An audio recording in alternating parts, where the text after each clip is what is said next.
guys, here we are, Lexus LC 500 convertible. Finally getting a chance to drive one of these things. It's all about the exhaust. It's not good with the top down. We've spent a lot of time in LC 500s, so you know my thoughts by now. I love these things. They are fantastic automobiles. Great cruisers, pretty good sports cars. This is really well spec'd. It has the viscous limited slip differential. Of course, only the 5-liter V8 is available in convertibles. 471 horsepower, rated to its 10-speed automatic. Active exhaust, active suspension. Even with the convertible, you get a decent amount of trunk space back here. And in true Lexus fashion, with the windows up and the windscreen folded up in the back, there is zero wind buffeting on the interior. It's amazing. Kind of like the SC430 used to be. Let's take this thing on the road. It's beautiful to look at, but it's even better to drive. This is a pretty wild spec. This interior is really something. Convertible's a little bit more expensive than the coupe at $101,000. When I first got into this, I could not for the life of me find where the convertible switch was. And it's kind of a tricky location. Just looking around here, I wonder where it is. It's in the most obvious spot, probably well hidden. Roll all the windows up at once, and I think that's just how we're going to drive tonight.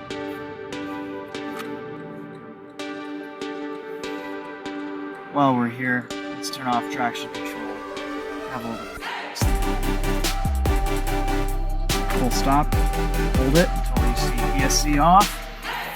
And you're ready to go.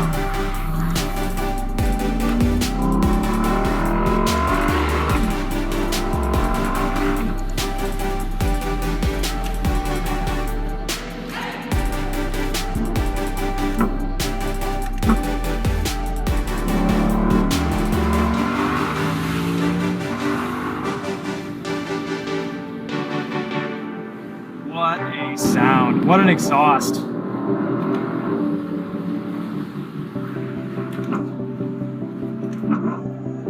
think the downshifts are my favorite.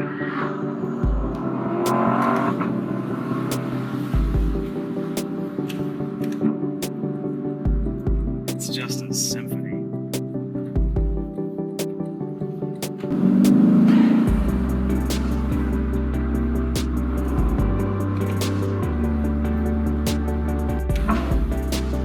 When you're really revving it out,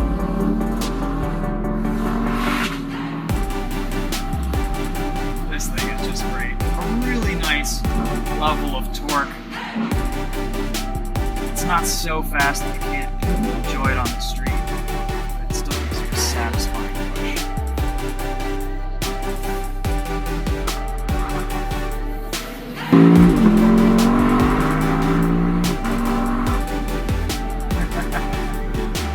I love how the gauges turn orange when you get close to red line.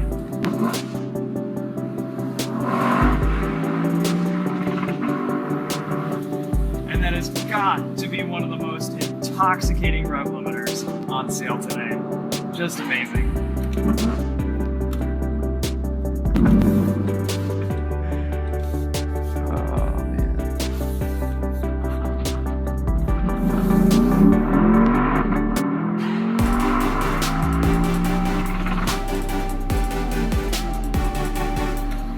It'll hold gears in drive mode too. It's almost like they want you to bounce off the road.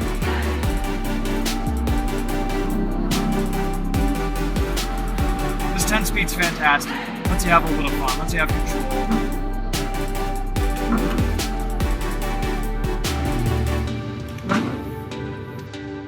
A few different drive modes. We have Comfort, Eco, Normal, Custom, and then Sport and Sport Plus, and everything's controlled from up here. Traction control, and we turn on and off on this side. Really the only knock against this car is, well, it's not the F Sport. There's no F LC 500F, and there may not be.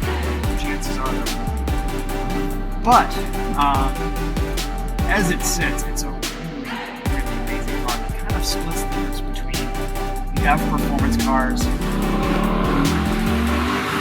and just a wonderful cruiser.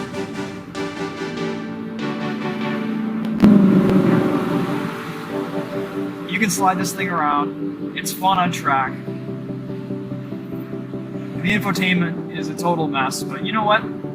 You get Apple CarPlay and Android Auto compatibility, and that's all you need.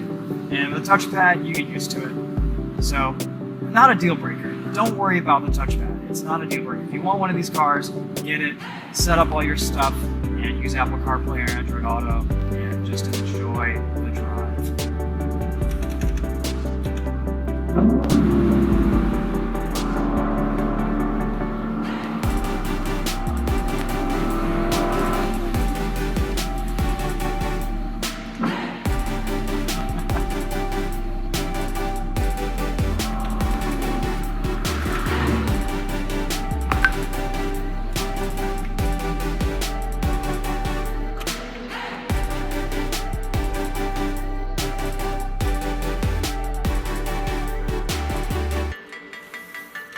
Well, that gives you an idea of what it sounds like with the roof down. Let's put everything up here. We can do this up to 30 miles an hour. It takes about 16 seconds or so to go up.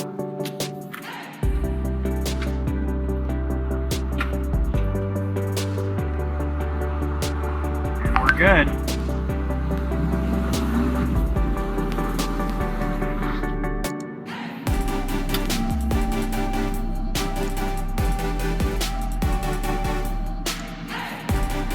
This car has one of the best mark limits and sound systems I've used in any Lexus. It is absolutely phenomenal.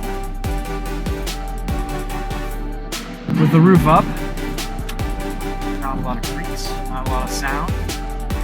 It controls wind noise really well. It's a pretty thick, well padded top. And overall, as far as structural rigidity, stiffness, I don't really notice that much of a difference between this and the coupe. Sure, there's a little bit, but for the most part, this is a pretty solid car. Wind noise is kept to a minimum as well. It's just a great driving experience. Really no complaints with this. It's incredible, though. Really, you're going to want to just take the top off all the time. That's the driving this car.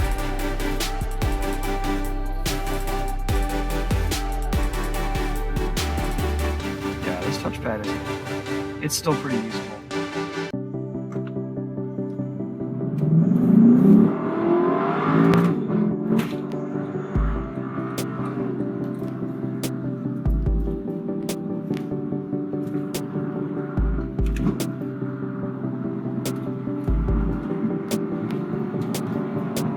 Mechanical grip is great. The suspension in this LC 500 is definitely on the soft side. But as a result, the ride quality is great, and it suits the personality of the car very well. It's not overly stiff, there's not too much body roll, there's enough grip to feel sporty and to feel engaged. It's no C8 Corvette, but you get one of these if you just want a very nice cruiser. And one of the last vehicles on sale. The button cluster over here is great. You can choose lane keep assist, your following distance, everything you can do without taking your eyes off the road. The sound system even adjusts according to if the top is up or down. Fast.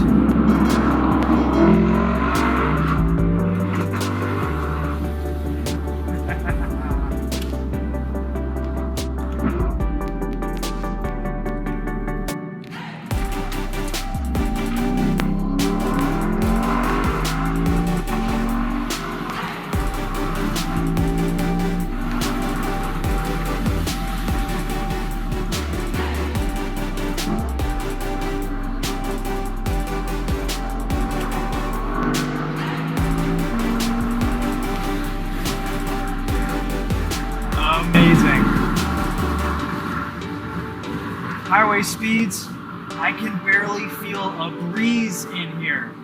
I feel more air from the climate control when it's off than I do from buffeting and the outside wind. It's pretty amazing. Even the top of my hair remains completely untouched. As soon as I roll the windows down though, oh yeah, forget about it, it's all gone. If I lower this windscreen, same deal, you get a bunch of buffeting from the rear. But besides the sun beaming down on you, you could drive this thing definitely with the top down. It is just that comfortable. And it almost goes without saying, but the quality of this interior, oh, it's up there. It's towards... Thanks for watching, guys. Let me know if you have any questions.